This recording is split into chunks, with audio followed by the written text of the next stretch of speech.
Guys, today we are talking college football, of course. Before we get going with that, you guys see it in the background. We are 1 week away from the first live show of the year. Go, Darrell, what do you got to say? 1 week. 1 week. Yeah. 1 week away, 11 to 12 p.m. Eastern, September 28th. Make sure you guys do tune in. We also want to give a big thank you to Matt Gaddis, the sponsor of the GameTime Podcast.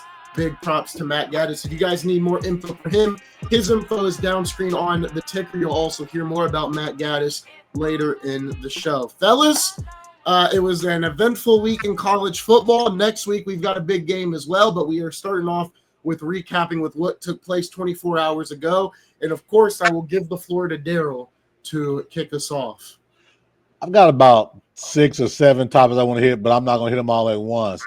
The one big one that stood out for me yesterday, as we had talked about during the week, was the Oklahoma versus Auburn game, right? Yeah. That game was an opportunity for Auburn to go down to go over to Oklahoma, show their worth, and show their manhood. And I'm going to tell you this, and watching that game, I couldn't believe I watched the whole game. I'm a believer in Auburn more so than I'm a believer in Oklahoma. 2 reasons why. One was the unsportsmanlike conduct penalty that wasn't called, but then they're apologizing afterwards. But the other piece is Auburn out physicaled Oklahoma yesterday.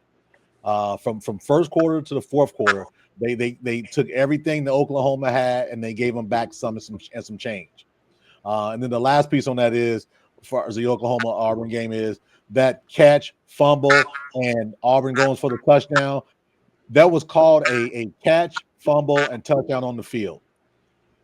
I don't see how you can reverse that call that was called a touchdown on the field with all the replays that they showed yesterday. And a lot of people are up in arms about that as well. Now, mind you, I'm not an Auburn fan. I'm a Bama fan. But we just got to call it like it is. Yes, Oklahoma's going to be a good team this year. Yes. But Auburn yesterday, in my view, outplayed them and out-physicaled them and got shortchanged on the guys with the striped shirts on yesterday. So that's a little bit disappointing for me. I didn't want it to be like that, but unfortunately it was. Maybe they'll have an opportunity again to play down the road. Ramon, what about you? Man, there was a lot of good things in college football yesterday. I think one of the things that interests me the most was Purdue putting up so many points against Notre Dame.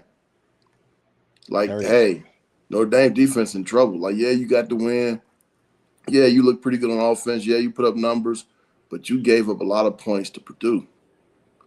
You know, that's concerning. That is you got to go back into the coach's office Sunday while you watching film and like, man, how do we give up that many points to the Boilermakers? All right, so that's definitely something that sparked my interest. That shot that red flag to say, hey, you know, take a deeper dive into this, pay more attention to the defensive woes up in South Bend. Okay. Yeah, I think for me, out of the games I got to watch, I had a broadcast yesterday. When I came back home, I got to watch some games as well. And I think for me, it was Oklahoma, Darrell, that piqued my interest, right? This was a big game for them. They needed to get this win. And I was impressed by Mateer. I think he played a really good game as well. Auburn seemed to struggle a little bit, but I really do like what Oklahoma did. The other team I was impressed with, and we talked about it on the show with Crossroads, was Texas Tech. That's another team I was impressed with. They seem to have, in my opinion, no issues with Utah on Saturday. They went in there and they handled business, in my opinion. So maybe I need to give a little more credit to the Big 12 and Texas Tech because they look darn good this week. Can they keep up that momentum we're going to see? They've got Iowa State and Texas Tech. That seems to be their 2 big teams in that conference right now. So hopefully they can maintain that momentum. Fellas, first topic of the day. I think we know where it's going. It's probably going to be the title of the video. The Indiana Hoosiers getting the win over Illinois. What are your thoughts about this game? What does it say about Indiana? What does it say about the Big Ten? As obviously next week, another big game for the Big Ten is Penn State and Oregon. So that'll also affect how things shake up. But thoughts on Indiana last night? I got my thoughts as well. Absolutely impressive. Start to finish. They start the game off with a punt block for a touchdown. They turn around and come right back and score on the Hoosiers at 7-7. I'm sitting there. I go pop me some popcorn. Said, this is going to be a barn burner. I'm not getting up. I look up, 14-7, 21-7. The Hoosiers didn't stop. They had a real game plan for the full 60 minutes. It wasn't a 40-minute game plan. It was a full 60-minute game plan. And what I was impressed with as well, too, is their coach. He does a lot of talking. He's talked about, I win everywhere I go. He does a lot of talking. He backed up everything he has said as of yesterday, right? When they were up 3+ touchdowns, he had a look on his face that says, I'm not done yet. And we're going to continue to keep our foot on the gas and show you all you got a 9th-ranked team that's in the nationally 9th-ranked team, and we're 22, and they come into our house and people love to use the disrespect card, right? I promise you that conversation was had all last week about the disrespect and what the Hoosiers were getting. And I'm going to tell you this, Fernando Mendoza, for me yesterday, was the best-looking quarterback of the day yesterday. That dude, he was, I want to say 21 or 24, 5 touchdowns, something like that. If you want to talk about Heisman, close. you want to talk Heisman talk, Mr. Mendoza needs to start getting some pub too, because he played well. He hit open guys when they were there. He was early with the ball, not late. Very impressive for Indiana Hoosiers in a 63-point romp over the previous number 9 ranked Illinois Fighting Illini. Yeah, I mean, you were close. 21 of 23. You were very, very close. Man, he was good, man. He was good. So here's my overall thought, and then I'll give it to Ramon. It's a big win for Indiana. It was a huge win, dominating win.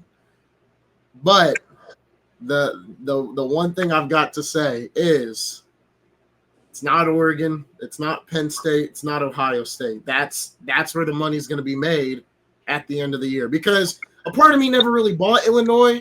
It's great that they were number 9. I guess they had a team this year that was pretty good. But I think for Indiana, you got to the playoff last year. Tough loss on the road to Notre Dame. But this is the Big Ten, and there's a Big 3. That's Ohio State, Penn State, and Oregon. And really, it's a Big 2 because I think Oregon will beat Penn State. If Penn State wins, props to Penn State. They prove me wrong.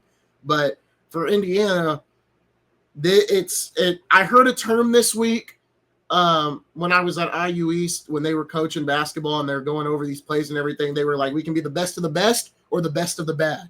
And I think for IU, this is when they play one of these Big 3 teams in the Big Ten, it's going to decide, are they the best of the best in the Big Ten, or are they just best of the bad or the best of the mediocre? This is a big win. I'm not discrediting the win at all, but when we get down to later in the year and it's time to play one of the big teams in the Big Ten, can you get the job done? That is my question for sure, because when you look at Cignetti, his 2 losses to ranked teams since being at Indiana were to Penn State and Oregon. So can he get those wins when the time comes? I like the win against Illinois. This is going to put them high up in the rankings. I think they'll continue to win these easy games when they have them. But when they have those big games, will they show up? Can they win? I think they've got the talent for sure, especially if Omar Cooper can stay healthy. I know he got the hit last night. I think he should be okay, though, hopefully in the next coming weeks or so. Ramon, what about you? Man, I think it was a good game to watch and very enjoying. And I love the offensive showcase and the working of the RPO. RPOs make quarterbacks look a little bit better than what they may be or may not be, especially at the projected to the next level. But you know what? I mean, you hit it you hit the nail right on the head of it, or whatever the saying is. Until you beat a certain team, yeah, you just got a good showing. You know what I'm saying? You beat Illinois. Illinois is good. Illinois maybe just had a bad game, but Illinois ain't elite. And until you knock off Ohio State, Oregon, Penn State, Georgia, Notre Dame, Texas, Michigan, Alabama, remove Notre Dame out of that. Yeah, there's still a team that you got to knock off to get into that. Should make the playoffs though. I'll still die on that hill this year. You got to get into that down that hill this year. Then if you do not knock off one of those programs, then you still what program have you knocked off? Who have you beat? You know what I'll say to this though, you got to beat somebody. You got to beat the team that's in front of you. Yeah, no, I agree. And I'm not discrediting the loss, the win. I'm not saying you are. It's I'm a good win. It could be the same thing can be said about Oklahoma. Their last 6 games are LSU, Alabama, Ole Miss, South Carolina, Tennessee on the road, South Carolina on the road, and Missouri. No, you're right. And you're right. And I ain't never said Oklahoma was good either. You ain't never what I'm saying is, I'm just comparison wise. Yeah, same thing. And they're in that same boat. Very impressive wins. But now here comes the meat of your schedule. Is what you're saying. Go get somebody big. You got Iowa coming up. You got Oregon coming up. You know what? I think the Hoosiers don't have Ohio State. If Indiana wins the rest of their games and lose to Oregon, you know what? They still Indiana because they ain't beat Oregon. They got Penn State. I don't see them beating Oregon. And then so it's like, are they beating Penn State? Do I think they're gonna beat Penn State? I don't think they're gonna beat Penn State.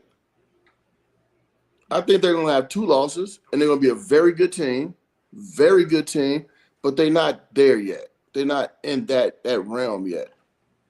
Right. They haven't done it over time. You're 100% right. I agree 100% with that. But you got to start somewhere, right? Yeah. And I think their start was last season, right? And they parlayed that into a first 4 games of the season. Well, now it's going to get tougher for you. Iowa, Oregon coming. So let's see what happens when you have to go on the road and play in a hostile environment when the fans aren't in your corner.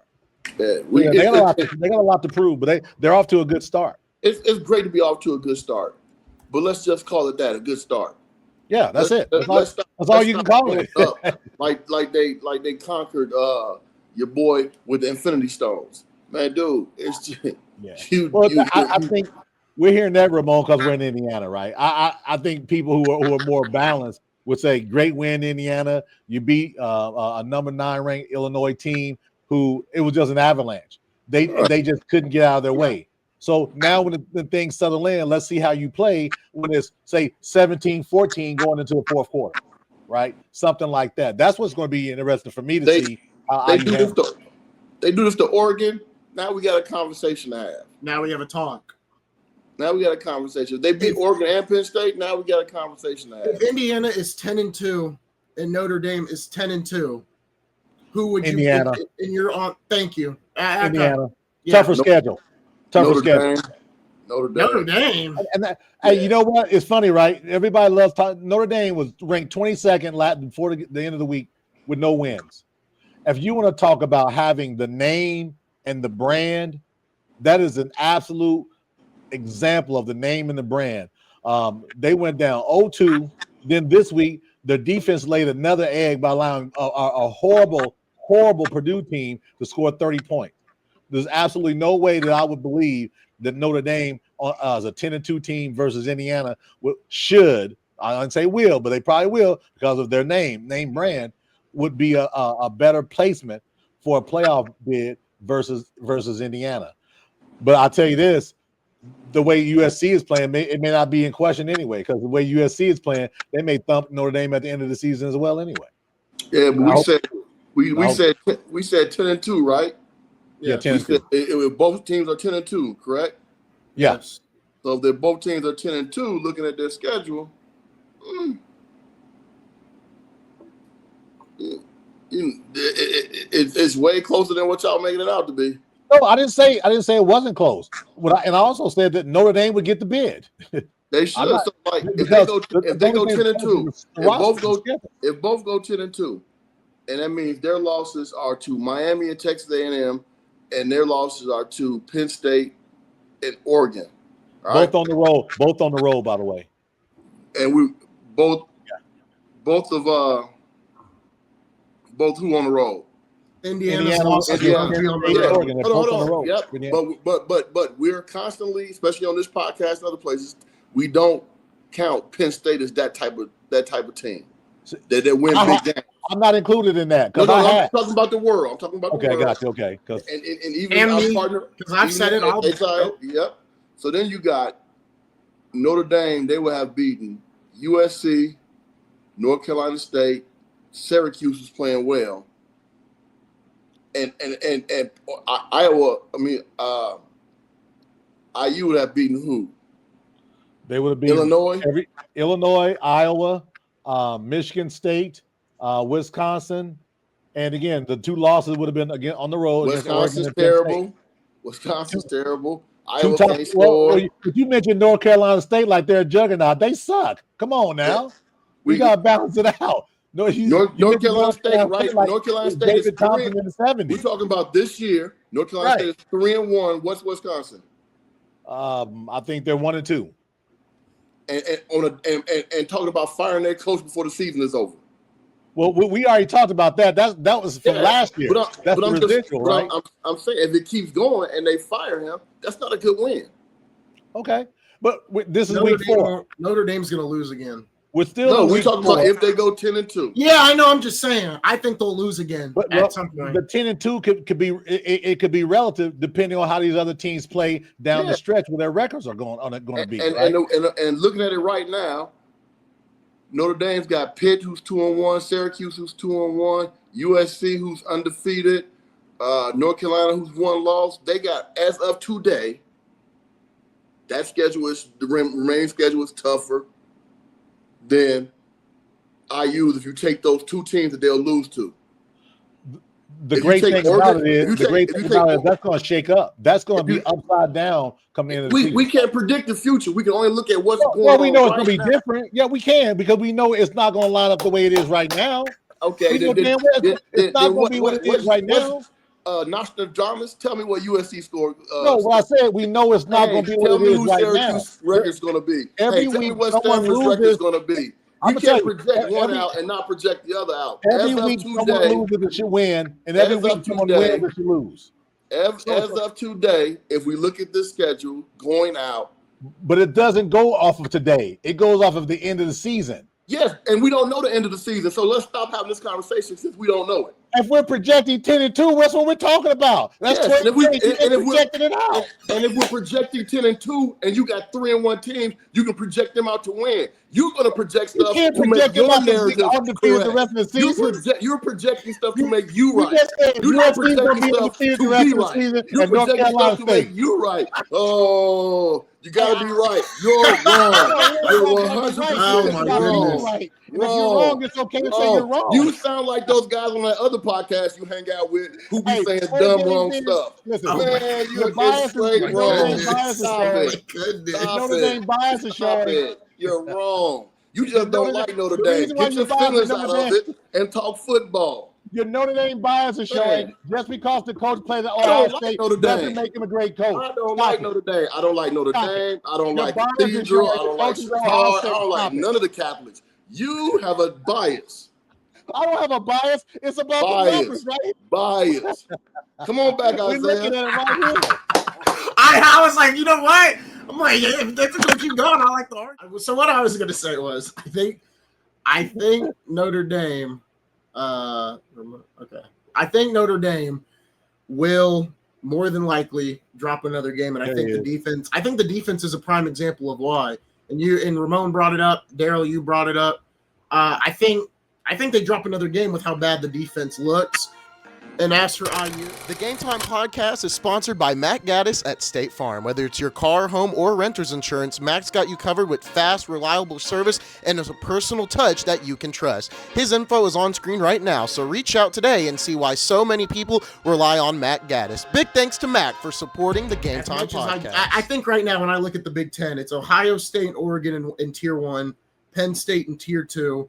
I'd say Indiana is in Tier 2, but it's a low Tier 2. Like I'd say they're more Tier 3 than they are Tier 2 yet. Tier 2. I wouldn't put them in Tier 2. Okay.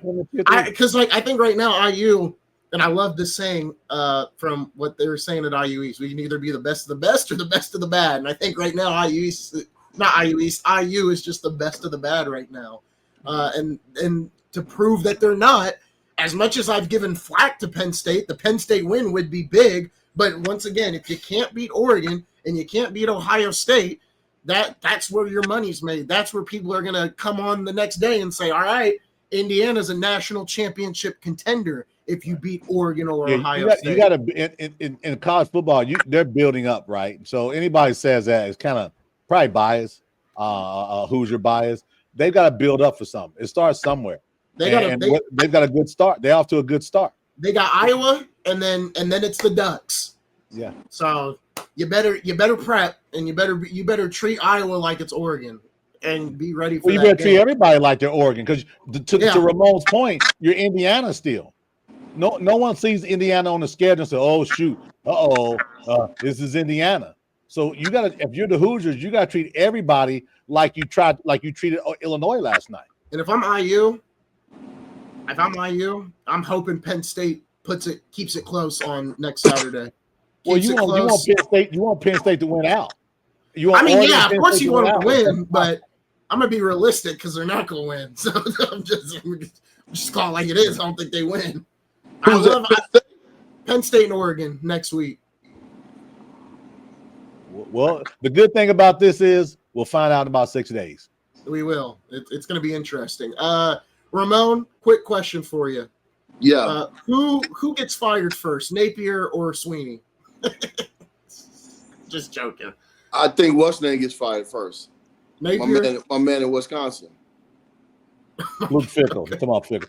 But he was fired last year. He was put on a banana peel and a sheet of ice last year, and this year just falling. His recruiting class dropped remarkably. Yeah, I think everybody realizes that this is pretty much. I'm gonna tell you this about Luke or Wisconsin. They have to figure out, and with hindsight being 2020, they may not fire him as quick as I think, because the university as a whole has to adjust to the NIL climate and culture we're in. Like, it is, people don't realize how hard it is for them to get kids in Wisconsin just to get admitted into school. They've always struggled with getting kids admitted into school. That's been and during the recruiting circles, you hear that a lot. We just can't get them in. We can't get them in. We can't get them in. So that's a big issue. And now with these kids jumping around, credit hours transferring, I wonder how much struggle they have getting kids through the portal. So now you gotta exit out, but you ain't got no interest in it. No one can get in. Yeah. They're gonna have to probably mirror what Vanderbilt has done. Vanderbilt has eased some of their requirements, done some flexing a little bit, and you see what they've been able to do in a growing city of Nashville, Tennessee. The city is growing around them, and they got a coach who's legit. So maybe that the academic standards. I'm not saying drop them to zero. So when we're talking about Notre Dame, but there's some flexibilities to offer up. Yep. We agree. Finally. Exactly. Well, for one. Make this a 30-second take. That one segment's getting clipped. I'm cutting that out to go up by itself. Let's talk about Clemson for a sec. We talked about Napier in Florida last week. Let's talk about Clemson. We talked about it on this show after that loss. And credit to Darrell. He said, don't sleep on this Syracuse team. They may lose to Syracuse. I think Ramon may have said it too. Man, oh man. 0-2 in the conference championship hopes. I mean, you're not out yet. You'd have to win out probably, but you're pretty much like hoping everybody else just starts to eat each other alive here. Well, I'm gonna allow my bias to come out here. I've never liked Dabo Swinney. I don't like his smug attitude. I don't like the fact that he says some non-positive things about the young men in the NIL. He also made a commitment a couple of years ago. Before I been to the NIL, I'll retire from football. You remember that, Ramon? Remember that big statement he made? Well, guess what? He's retired the way he's coaching this year, so he kept his word. Leave my man Dabo alone. Yeah, go ahead, Dabo Swinney. Go ahead and retire. Listen. It's funny how we hope when someone says something and then we regurgitate what they said, we get in trouble. Leave my man Dabo. Leave Dabo alone, man. He said it, not me. So think about what Syracuse did after that touchdown. Onside kick. Talk about the Stones in the first quarter in Death Valley. Not just doing it, but pulling it off. When that happened, I said, it's over. Hey, my man. Dabo was shook. Man. Dabo was shook. You see him on the sidelines? Syracuse got a star. Syracuse got a star coach in the making, man. He was crying. Shook. I love it. Seeing Dabo look like he's constipated does me all the good in the world, man. Because arrogance as a coach, confidence as a coach is important. But man, he and a couple of the other guys, I'm not going to name them right now, but man, they are borderline that arrogance. And he got shown the way yesterday. He got shown the way. Ramon, what are your thoughts? I don't really have thoughts on this. I want to hear what you guys think, though, for sure. My man Fran Brown from Syracuse, y'all know I've been a fan of his. Like, that's been my guy. Like, I think he a star in the making. He gonna be a stud. All right, hell of a head coach. Dabo, I mean, I told y'all last week, man, it's just time to go, man. There's nothing personal and there's nothing bad. You just worn your welcome out, man. Go get you another girlfriend because this marriage is over. You know, and it's okay. Divorce is cool, man. Divorce rate in America is up high. Go ahead and join the percentages and bounce out. You know, get your settlement and go. You know, and then go find you another woman because this one right here, man, what they need to do right now, Dabo walks into his office, into the facility, right? It's pitch black in the Clemson facility. He walks in, the lights pop on, and the music starts singing, I don't love you anymore. And boom, he's fired. And you go to the next person, and he go find him a job, man. Why was I thinking you were going to go to the Goodfellas scene when Joe Pesci, they walked in the room, the two guys, I swear I thought that's where you were going with this. Man, we non-violent on the podcast, man. We non-violent, man. Hey, but you know what? I think we spent enough time on Clemson. I think they're saying sayonara. So yeah, we can move on from Clemson. I do want. We're staying in the ACC though, okay? Because I think it's interesting the way things are shaping out. Right, you got Miami 4-0, Florida State 3-0. You got. I'm bringing them up. Obviously, they're not a contender, but that Cal quarterback, man, he's really good. He's really, really good. I like the quarterback out of Cal. I don't know if he stays at Cal. I think he's in the ACC. Yeah, they're in the ACC. Okay. I'm sorry. When you, I was thinking you were saying California. I know the University of California. I thought you were somebody from California. Okay. No, Cal Berkeley. I've been watching that quarterback's getting a lot of just media attention. He's really good. I brought it up the first week, Darrell. You were like, let's see in a couple weeks, and he has put together some really consistent games. They're 3-1. But when you look at the ACC, I think right now it's Miami, Florida State, Syracuse, and Georgia Tech. I mean, obviously you got some other 3-1 teams I'll put in there. in a different order there. I like Georgia Tech. Well, it's not even an order. I was just throwing out some names. Yeah, Tech has really surprised a lot of people as well. And they've been building for a couple of years as well too. Yeah. So and they hit the portal pretty good this past offseason as well too. Ramon, what are your thoughts on the overall ACC? Because I mean, you still got some teams in there that with a decent record. You got you got the Wolfpack 3-1. You've got Louisville who's 3-0. But I still think the contenders are pretty much. I think it's Miami and Florida State right now for me. I think Georgia Tech and Syracuse could be in that championship game, but right now I'm not sold on those teams yet. Same thing with like Louisville and NC State. And who else was there? I think that's it. My mind could change in the next 2 weeks, but today, because the only thing I can judge on what they've done is everybody chasing Miami. It's Miami and the rest of them. You know, and even with Florida State playing well, to me, it's still Miami and the rest of them. That's fair. You know, it's kind of like Michael Jackson and the Jackson 5. Yeah, Jermaine's pretty talented. Tito play a hell of a guitar, but y'all still chasing Mike. You know, Miami is Mike.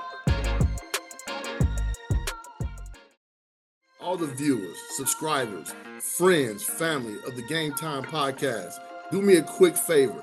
All right, reach out and get your T-shirts. If you look to the right of me or the left of me, you'll see both of my colleagues have these beautiful GameTime T-shirts. Yeah, man, check it out. You see it right here, the logo that you see on the pod. What you don't see is me with one because they forgot to give me mine. So you go get yours before I get mine, all right? Because you're closer to the family than I am because they left me out. I love those two, like cooked food, but they left me out. But you know what? They won't leave you out. Contact Isaiah, contact God. You can even contact me, and maybe we'll get ours together at the same time. All right? We might. Get in touch with us for details. We'll take care of you. Absolutely. Rock the Game Time. GameTime Podcast. That is right, folks. We are officially selling shirts. If you have any interest in buying them, let us know. $20 is the price for that. We're a startup selling them, so maybe Darrell will be nice. And, maybe some flexibility. You never know. Just reach out and see. These aren't free, but hey, we have some opportunity to put our word out there. The GameTime Podcast as we continue to grow, for sure. It's all about support. So if you guys do want to support us, make sure you guys do let us know. Just something we're starting up. Just going to see how it worked. We originally got them made for the pod, but then we had a couple people reach out to me and Darrell about maybe wanting to buy some. So we were like, you know what? Why not make an announcement video? So if you're interested, please let us know, and we will see you guys next time right here on the GameTime Podcast.